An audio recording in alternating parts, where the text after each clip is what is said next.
నేను 5 పేర్లు చెప్తాను. ఆళ్ళని వన్ వర్డ్‌లో మీరు డిస్క్రైబ్ చేయాలి. అమ్మో! ఇదే ఇప్పటివరకు నేను ఇంటర్వ్యూలో నేను చూసాను. సో, ఫస్ట్ 'ప్రభాస్' గారు. 'ప్రభాస్' గారు. ఎవ్రీవన్స్ డార్లింగ్ అండి ఆయన. హ్మ్. యాహ్! 'మహేష్ బాబు' గారు. 'మహేష్ బాబు' గారు అంటే వన్ వర్డ్‌లో చెప్పాలన్నారు కదా! హ్మ్. వన్ వర్డ్‌లో ఆయన ఎలా డిస్క్రైబ్ చేయాలని ఆలోచిస్తున్నా. పోనీ డిస్క్రైబ్ ఇన్ ఎ సెంటెన్స్. ఓ టైంలో జనరేషన్ మొత్తం ఆయన్ని చూసి ఊగిపోయారండి. ఓకే.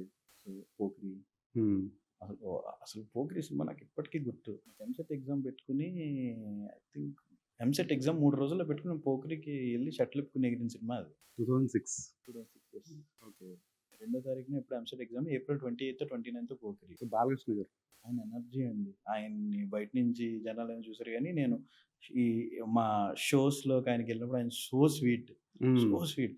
'అన్‌స్టాపబుల్‌గా' ఎళ్ళినట్టున్నారు. అన్‌స్టాపబుల్ బన్నీ గారితో పాటు అంటే బాలకృష్ణ గారు ఆయన దాచుకోరు. ఆయన ఏమన్నా చెప్పేస్తారు. అంటే సో స్వీట్ అండి ఆయన. హ్మ్. యాహ్! ఆ షో జరుగుతుంది. జరుగుతున్నప్పుడు సరదాగా ఆయనేసే జోకులు గాని, అది గాని చాలా బా అనిపిస్తది. 'ఎన్టీఆర్' గారు. 'టైగర్.' 'టైగర్.' యాహ్! ఓకే. ఆయనతో నాస్టాల్జిక్ మూవ్‌మెంట్ ఏముంటది? నాకు 'ఎన్టీఆర్' గారు అసలు నేనెప్పుడు ఆయన్ని సినిమాల పరంగా. సినిమాల పరంగానా? నేను ఇంట్లో చెప్ ఉంది నాస్టాల్జియా ఆయనతో. హ్మ్. ఇంట్లో చెప్పకుండా నేను చూసిన ఫస్ట్ సినిమా 'ఎన్టీఆర్' గారిది. అదియా? 'సాంబా.' 'సాంబా.' నేను ఫస్ట్ లైన్‌లో నించొని టికెట్లు తీసుకొని ఎళ్ళిన సినిమా ఫ్రెండ్స్‌తో. ఓకే. వినాయక్ గారు. ఇంట్లో చెప్పలే. ఓకే. ఆ టైంలో 'సాంబా' ఆ టైంకి ఊపింది. ఆ! హ్మ్. ఊపినప్పుడు మా ఫ్రెండ్ ఒకడుండేవాడు దొంగేదో అప్పాజీ అని. ఆడే నన్ను సినిమాకి తీసుకెళ్ళేవాడు. సో, వాడు "అరేయ్! వస్తుందిరా ఇంట్లో ఏం చెప్పాలిరా" అంటే క్రికెట్ ఆడుకోవడానికి వెళ్తున్నానని చెప్పి మార్నింగ్ 5:30కి తీసుకెళ్ళి లైన్‌లో నిల్చోబెట్టి సినిమా చూపించాడు. Okay sir. సిరీస్ తర్వాత మీరు మీ ఊరికెళ్లారా ఇలాగేమన్నా?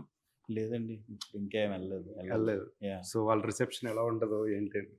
అందరూ ఫోన్‌లో మాట్లాడారు. నా కజిన్స్ అవ్వచ్చు, అక్కడ ఉండే చుట్టాలు మా మామయ్యలు గాని, అమ్మమ్మ వీళ్ళంతా కూడా చాలా హ్యాపీ ఫీల్ అయ్యారు. ఓకే. చూసారా మన ఇంట్లో జరిగినవి, మన చిన్నప్పుడు స్కూల్‌లో జరిగినయి అన్నీ రాసేసావేంట్రా అన్నారు. అన్నీ యాహ్! రాసేసాను. యాహ్! Okay sir. శరత్ గారు మీరు ఫర్దర్‌గా అతి త్వరలో థియేట్రికల్ ప్రాజెక్ట్‌లు, యాహ్! దాంతో సక్సెస్‌లు, అలాగే రాబోయే రోజుల్లో స్టార్స్‌తో అందరితోటి సినిమాలు ప్రొడ్యూస్ చేయాలని, ఇంకా మీరు నెక్స్ట్ హైట్స్‌కెళ్ళాలని జెప్పి నేను మనస్ఫూర్తిగా కోరుకుంటున్నాను. మీ జర్నీకి wish you all the best అండి. Thank you. And thank you so much. Thank you so much. మీ థాంక్ యూ. టైమ్ ఎంత స్పెండ్ చేసి అయ్యో! మాకు థాంక్ యూ అండి. For your kind words and for promoting గుర్తుకొస్తున్నాయి. Thank you. మీరు చాలా జోష్ ఇచ్చారు. గుర్తుకొస్తున్నాయి గురించి మన ప్రెస్ మీట్‌లో కూడా చాలా సేపు మాట్లాడారు టీమ్ అందరం. Thank thank you. All the best అండి. Thank you.